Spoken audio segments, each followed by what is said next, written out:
తమిళ cinema పరిశ్రమలో stone bench film, Indian ఇండస్ట్రీలో అగ్ర నిర్మాణ సంస్థ జీ స్టూడియోస్ సంయుక్తంగా కార్తికేయన్ సంతానం, అలంకార్ పాండ్యన్ నిర్మించిన సినిమా రత్నం.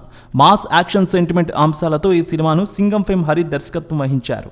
దేవ్శ్రీ ప్రసాద్ మ్యూజిక్ అందించారు. ఈ సినిమాకి విశాల్, ప్రియా భవానీ శంకర్, సముద్రకని, మురళీ శర్మ, యోగిబాబు, గౌతమ్ వాసుదేవ్ మేనన్, హరీష్ పేరాడి, తులసి ఇలా పలువురు సీనియర్ నటీనటులు నటించారు ఈ సినిమాలో.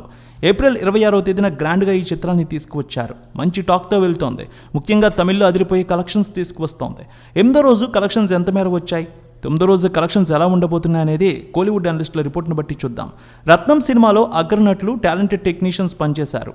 వారందరి రెమ్యునరేషన్లు, అలాగే ప్రమోషనల్ ఖర్చులు, ప్రొడక్షన్ కాస్ట్ అంతా కలిపి ఈ సినిమాను భారీ వ్యయంతో రూపొందించారు. ఈ సినిమాకు సుమారు 60 కోట్ల రూపాయల బడ్జెట్ అయిందని ట్రేడ్ వర్గాలు అంటున్నాయి.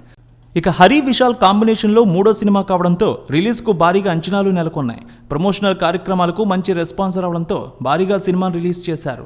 తమిళనాట, తెలుగు, కన్నడ ఇతర ప్రాంతాల్లో కలిపి ఇండియాలో సుమారు 600 స్క్రీన్లు, ఓవర్సీస్ కలిపి 750 స్క్రీన్లలో రిలీజ్ అయింది. ముఖ్యంగా ట్రైలర్ కూడా బాగా ఆకట్టుకుంది. ఇది కూడా ఓపెనింగ్స్ పెరగడానికి మరింత హైప్ ఇచ్చింది. ఇక రత్నం మూవీకి ఓపెనింగ్స్ అద్భుతంగా వచ్చాయి.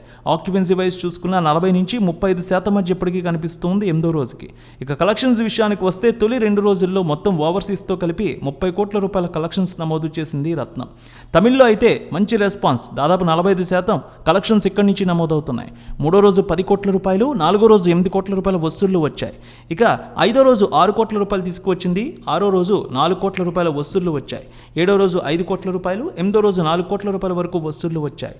సినిమా టాక్ అయితే బాగుంది. మంచి బజ్ కూడా ఏర్పడింది. పాజిటివ్ రివ్యూలు కనిపిస్తుంది.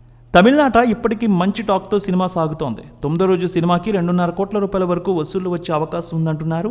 ఆక్యుపెన్సీ 32% వరకు 9వ రోజు ఉండే అవకాశం ఉందని కూడా తెలియజేస్తూ ఉన్నారు. పెద్ద సినిమాలు కూడా ఏమీ లేకపోవడంతో ఈ సినిమాకి మరింత కలిసి వచ్చే అంశంగా కూడా భావిస్తూ ఉన్నారు. పాజిటివ్ టాక్తో సినిమా అయితే ముందుకు వెళ్తోంది.